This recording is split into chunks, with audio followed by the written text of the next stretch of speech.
অনেক ভালো লাগতেছে তাই না? ঈদ মানে কি আনন্দ উৎসাহ, তাই না? এই আনন্দ উৎসাহ কেন হয়েছে? আমরা একটি মাস আল্লাহ পাকের গোলামি করতে পেরেছি, এজন্য গোলামি করা শেষ, মানে কাজ করা শেষ। কাজের পরে দুনিয়াতে কি হয়? একটা বেতন পাওয়া হয়, তাই তো?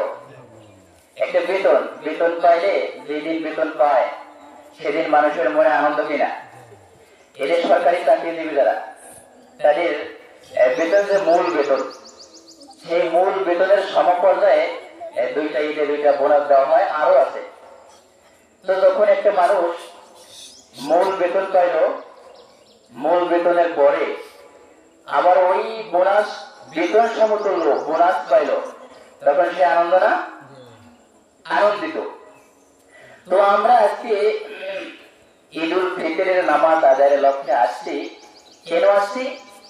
যে আজকে আল্লাহ রাসূল সাল্লাল্লাহু মাধ্যমে প্রকাশিত করেছেন, ঘোষণা করেছেন যে আজকে পুরস্কার দিবস। আজকে কিসের দিবস? পুরস্কার দিবস। তো পুরস্কার পাবে কারা? যারা কাজ করেছে তারা, নাকি যারা কাজ করে নাই তারা? নিশ্চয়ই যারা কাজ করেছে তারাই পুরস্কার পাবে। কিন্তু দুনিয়ায় আমরা যারা আছি, আমরা তো একটু কঠোর, আমরা কঠোর মন মানসিকতা অবলম্বন করি। কাজ করে নেই টাকা পাবে না, অন্যভাবে কোনো সুযোগ নেই। কিন্তু আল্লাহ, তিনি মহান রব্বুল আলামিন, তিনি গোলামদেরকে অনেক সুযোগ দিয়েছেন। যেরকমের বলতো সারাটা মাস যদি রোজা কেউ নাও রাখো, নামাজ আদায় নাও করো, আল্লাহ পাকের বিধান মোতাবেক নাও করো, আজকে তওবা করো, আজকে কি করো? আজকে তওবা করো। আল্লাহ রাসূল সাল্লাল্লাহু আলাইহি ওয়াসাল্লাম বলেন, ইযা কানা ইয়াউমু ঈদিল ফিতরি ওয়াকাফাতিল মালাইকাতু আলা আবওয়াবিত তুরুক ফানাদাউ উবুদু ইয়া মাশারাল মুসলিমিন ইলা রাব্বিল কারীম। যারা ঈদে, বিশেষ করে ঈদুল ফিতরের আজকে যে আমরা সময় দিয়েছি, নির্দিষ্ট সময় 7:30, তাই না? এই যে ঈদুল ফিতরের সকালবেলায় আল্লাহ রাসূল বলেছেন, রাস্তার ধারে, রাস্তার কর্নারে দাঁড়িয়ে ফেরেশতারা মানুষদেরকে আহ্বান করতেছেন, মানুষদেরকে ডাকতেছেন, আসেন, আপনারা আসেন, ঈদের মাঠে আসেন। কারা আসেন? এই যে ঈদগাহের মাঠে আসবে বালক, পুরুষ এবং এদের বন্ধুগণ। কিন্তু আল্লাহ রাসূল সাল্লাল্লাহু আলাইহি ওয়াসাল্লামের জামানায় ঈদগাহের মাঠে নারীরাও আসতো। তো আমাদের বর্তমান সমাজে নারীদেরকে ঈদগাহের মাঠে আনা হয় না, এটাও এক ধরনের দুর্ভাগ্যবশত হলেও সত্য, এটা তাদেরকে ঠকানো হইতেছে, নারীদেরকে ঠকানো হইতেছে।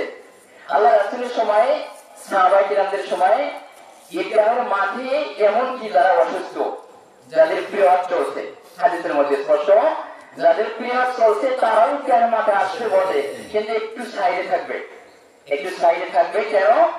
এই যে ঈদগাহের মাঠে হাজার হাজার মানুষ আসে, অনেক ঈদগাহের মাঠে লক্ষ লক্ষ মানুষ আসে, কি ঠিক কিনা?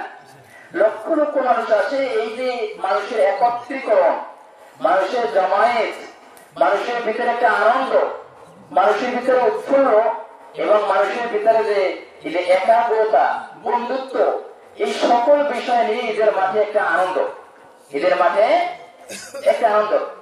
এই চারজনকে ধরে একটু এই পাশে পুরো মানুষ আসছে, আলহামদুলিল্লাহ। এই বাচ্চারা, বন্ধুরা তোমরা একটু পিছিয়ে গেলে ভালো হয়, বন্ধুরা, ঠিক আছে? একটু পিছনে যাও। হ্যাঁ, যারা বয়োজ্যেষ্ঠ, একটু বয়স্ক, তারা সামনে বসো। তোমরা ভবিষ্যতে সামনে তোমরাই আসবা, কি ঠিক কিনা? এই জন্য আমাদের মা বোনদেরকে আমরা কিন্তু সকল জায়গায় নিয়ে থাকি, সকল জায়গায় মা বোনরা আছে, চাকরিতে, ব্যবসায়, বাণিজ্যে, স্কুল, কলেজে, সব জায়গায়। কিন্তু ঈদগাহের মাঠে এবং মসজিদে এই পরিবেশ আমরা করতে পারি বলে মা বোনদেরকেও এখানে আনতে পারি না। তো আমরা আশা রাখবো সকলে এই পরিবেশ আমরা তৈরি করতে পারি, সকলে বলে আমিন। তো রাস্তার দাঁড়িয়ে ফেরেশতাগণ আমাদেরকে ডাকতেছেন, আসেন। কারা আসবেন?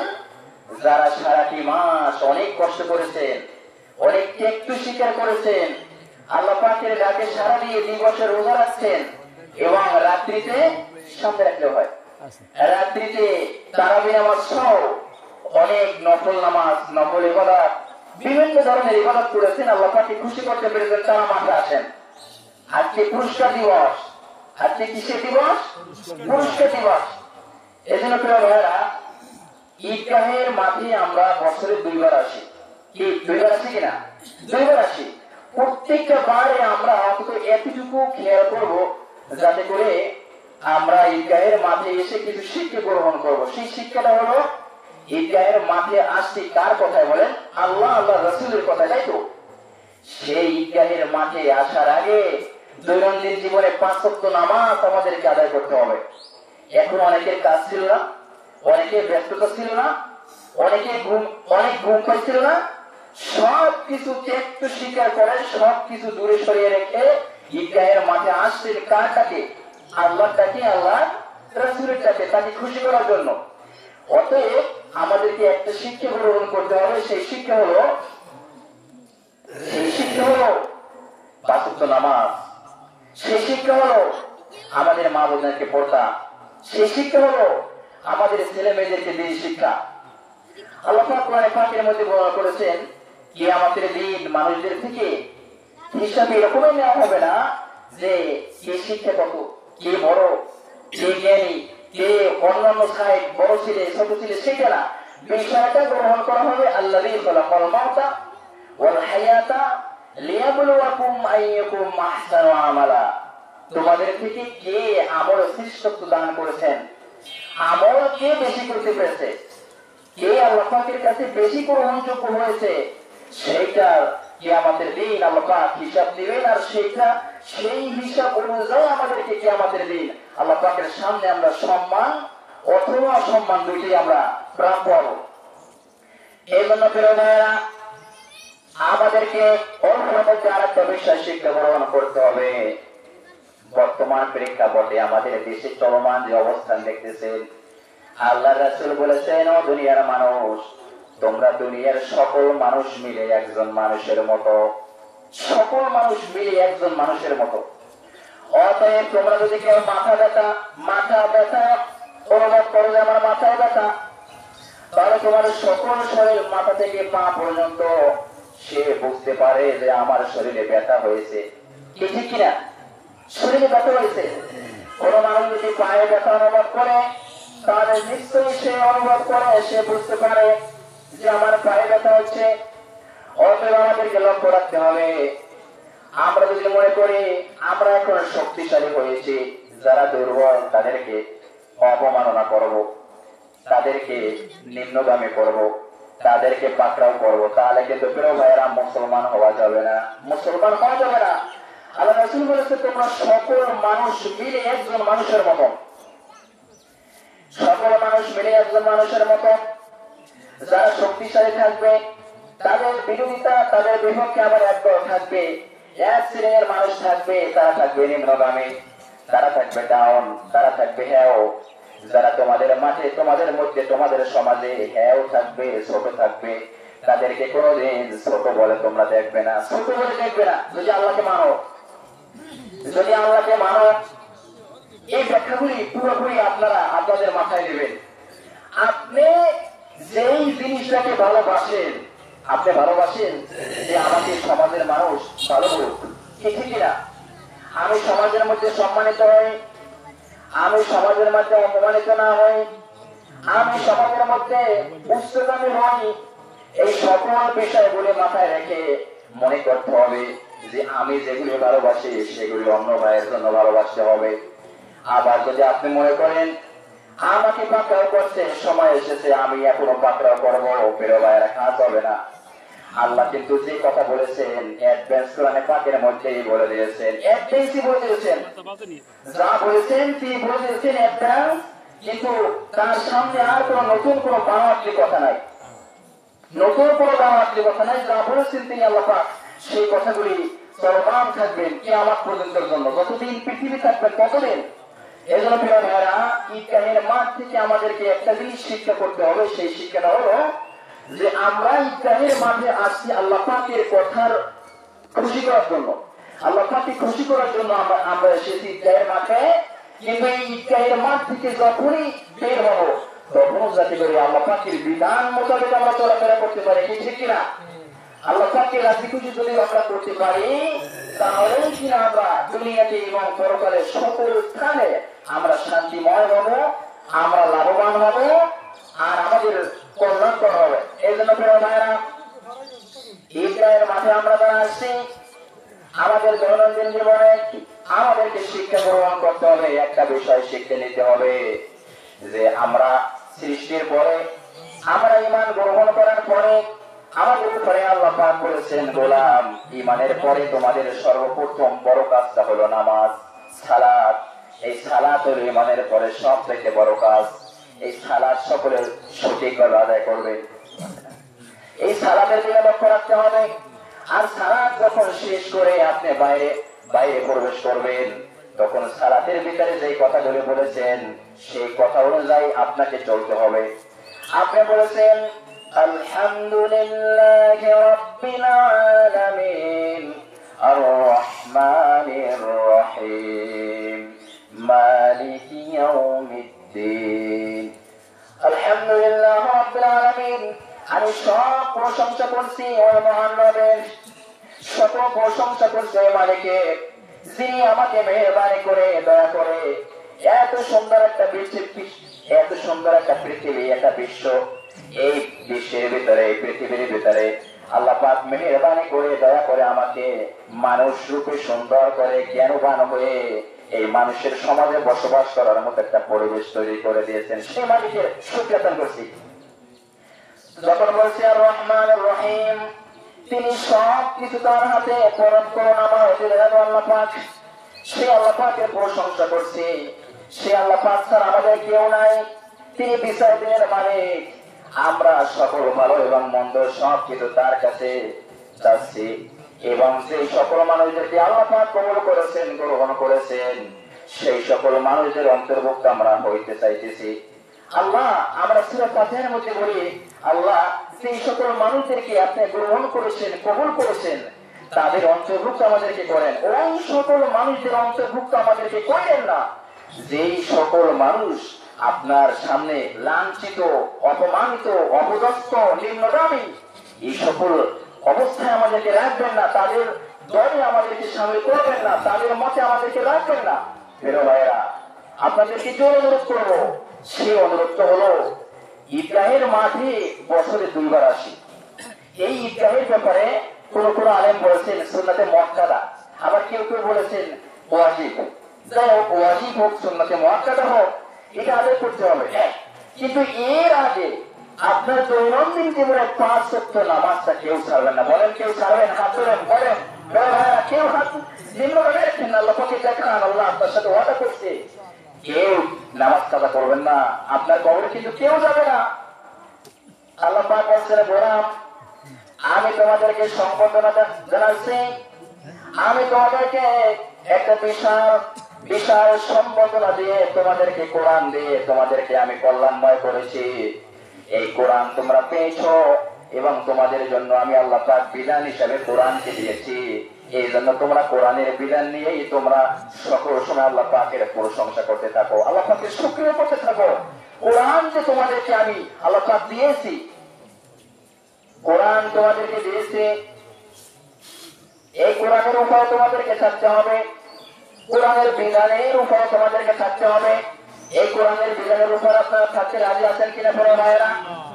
দুনিয়ায় যে দল করেন, যেই দলের মধ্যে আল্লাহ খুশি আছে সেই দল করবেন মুসলমান, আর যে দলের মধ্যে আল্লাহ খুশি নাই, যে দলের মধ্যে হোক আল্লাহ নাই, রাসূল নাই, পরকাল নাই, সেই দল মুসলমান কেউ করবেন না। আল্লাহ যাতে খুশি সেই দলে করবেন, সেই পক্ষ করবেন, সেই মত করবেন। কারণ দেখেন, সারা দুনিয়া যদি আপনার হয়ে যায় আর আপনি যদি আল্লাহর না হতে পারেন, কবরে আপনাকে কে সাহায্য করবে বলেন? কবরে আপনাকে কেউ সাহায্য করতে পারবে না, কেউ আপনাকে কবরে সাহায্য করতে পারবে না, আপনাকে কেউ কবরে উপকার করতে পারবে না, উপকৃত করতে পারবে না। ফেরো ভাইরা, এই জন্য একটা বিষয় মাথায় রাখতে হবে, সেই বিষয়টা হলো আল্লাহ বলছে ওয়াকিমুস সালাতা ওয়া আতুজ যাকাতা ওয়ারকাউ মা'আর রাকিঈন। ওয়াকিমুস সালাতা ওয়া আতুজ যাকাত, ইমানের পরে মুসলমান সর্বপ্রথম কাজ করবেন যেটা, সেই কাজ হলো নামাজ আদায় করবে, যাকাত প্রদান করবেন, নামাজ কায়েম করবেন। মসজিদ করছেন, ইফতারি দিয়েছেন সারা মাস, তারাবি নামাজও মাঝে মাঝে পড়েছেন, ফরজ নামাজ পড়েন না, ফরজ নামাজ পড়েন না। প্রিয় ভাইরা, আজকে তওবা করবেন আল্লাহর কাছে। আল্লাহ কিন্তু ক্ষমাশীল, যিনি ক্ষমা করেন তাকেও আল্লাহ পাক পছন্দ করেন। এজন্য আমি আপনাদেরকে বলবো, আপনারা যেহেতু মসজিদ করেন, মাদ্রাসা করেন, দিন চিন্তা করার জন্য চেষ্টা করেন, আপনারা 5 ওয়াক্ত নামাজ পড়বেন। যারা পড়ে না নামাজ, তারা মুসলমানদের অন্তর্ভুক্ত নয়, নিশ্চয়ই তারা মুসলমান নয়। একজন মুসলমান আর একজন অমুসলিম, তার মধ্যে পার্থক্য হচ্ছে নামাজ। এই নামাজ যারা আদায় করতে না পারবেন, নামাজ আদায় করতে না পারবেন, প্রতিষ্ঠিত করতে না পারবেন, আপনার মন বলে না যে নামাজ পড়ার দরকার নেই। এই যতক্ষণ পর্যন্ত আপনার মন স্থির করতে না পারবেন, ততক্ষণ পর্যন্ত বুঝতে পারবেন আপনি এখন পর্যন্ত মুমিন হতে পারেন নাই, আপনি মুসলমান হতে পারেন নাই। এই জন্য মুসলমান যদি না হতে পারেন, ইমানদার যদি না হতে পারেন, প্রিয় ভাইয়েরা, তাহলে মরার পরে কবরে গেলে আপনাকে আমাকে কি আল্লাহ এবং আল্লাহ রাসূলকে সাহায্য করবেন? নিশ্চয় নয়। এজন্য সময় যেহেতু সংকট ছিল, তো কিছু কথা বলতেছিলাম, আরো অনেক কথা আছে। আর আমিও মনে করি বা আশা করি যে আমার থেকে অনেক বড় বড় দামি দামি কথা আপনারা সবাই বলতে পারেন। কিন্তু প্রিয় ভাইরা, বলাটা, উপস্থাপন করাটা, শিক্ষা করাটা, এইটা মূল কাজ নয়। মূল কাজ হলো আমলে পরিণত করা।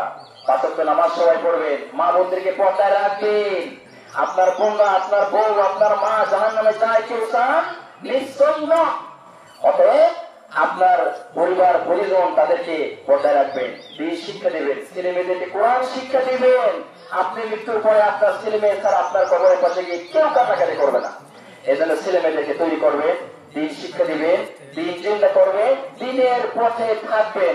যদি না থাকেন, তাহলে আল্লাহ এবং আল্লাহ রাসূলের সাথে অবমাননা করা হলো। আর তাদের সাথে অবমাননা করলে দুনিয়ায় শান্তি নেই, পরকালেও শান্তি নেই, দিকে লক্ষ্য রাখতে হবে। আমাদের মূল সময় হয়ে গেছে, আমাদের 7:30 7:30 মূল সময় ছিল, তো বেশি হয়ে গেছে, তাই না? তো আজকে ঈদগাহের মাঠে আলহামদুলিল্লাহ অনেক মুসলিম ভাইরা আসছেন, আরো আসছেন, সবাই আসছেন, অতি তাড়াতাড়ি আসেন।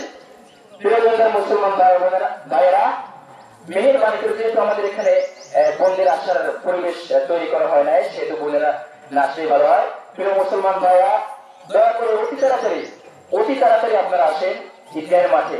ঈদগাহের মাঠে আসার একটা সুন্নাত হলো আগে ভাগে আসা। আপনারা প্রত্যেকটা ঈদগাহের মাঠে একটু আগে ভাগে আসবেন, বুঝবেন আপনার এই যে ঈদগাহের মাঠ একটু পরে শেষ হয়ে যাবে, তাই না? দোয়া করবো, এই দোয়াটা অত্যন্ত গুরুত্বপূর্ণ। সবাই পিতা মাতার জন্য অত্যন্ত গুরুত্বের সাথে কান্নাকাটি করবেন, অবশ্যই দোয়া কবুলের সময়। আর যারা রোজা রাখতে পারেন নাই, নামাজ সঠিকভাবে আদায় করতে পারেন নাই, তারা মনে মনে তওবা করবেন যে আল্লাহ আমি ভুল করেছি, এই রোজা কাজা করবো, এই কথা বলবেন। না হয় ঈদের মাঠে 2টা জিনিস, একটা হলো আনন্দ, আর একটা আনন্দের বিপরীত নিম্নগামিতা। আজকে হলো একটা পুরস্কৃত, আর একটা পুরস্কৃত মানে পুরস্কার না পায় তাদের বিপরীত। এজন্য যারা সারাটি মাস আল্লাহ পাকের গোলামি করতে পেরেছেন তাদের আনন্দ। আর প্রত্যেক ব্যক্তি জানেন কে আল্লাহ পাকের গোলামি করতে পারছেন কি পারেন নাই। এজন্য প্রিয় ভাইরা, শেষ কথা হলো এটা, যারা আল্লাহ পাকের গোলামি করতে পারেন না তাদের জন্য মূলত ঈদগাহের মাঠ নয়, তাদের জন্য নয়। আজকে পুরস্কার পাবে তারা, যারা কাজ করেছে তারা। এজন্য আল্লাহ পাক বিশেষ ছাড় দিয়েছেন গোলামদেরকে, যারা গোলামি করতে নাও পেরেছো তারা অন্তত তওবা করো। আল্লাহ পাক আমাদের সকলকে ঈদুল ফিতরের নামাজ সহ দোয়া এবং আমরা যে বিগত একটি মাস গোলামি করেছি, সেই গোলামিকে আল্লাহ পাক কবুল করেন, এবং যাদেরকে কবুল করবেন, করছেন, মাফ করেছেন, তাদের অন্তর্ভুক্ত আমাদের সকলদের করুন। আমিন।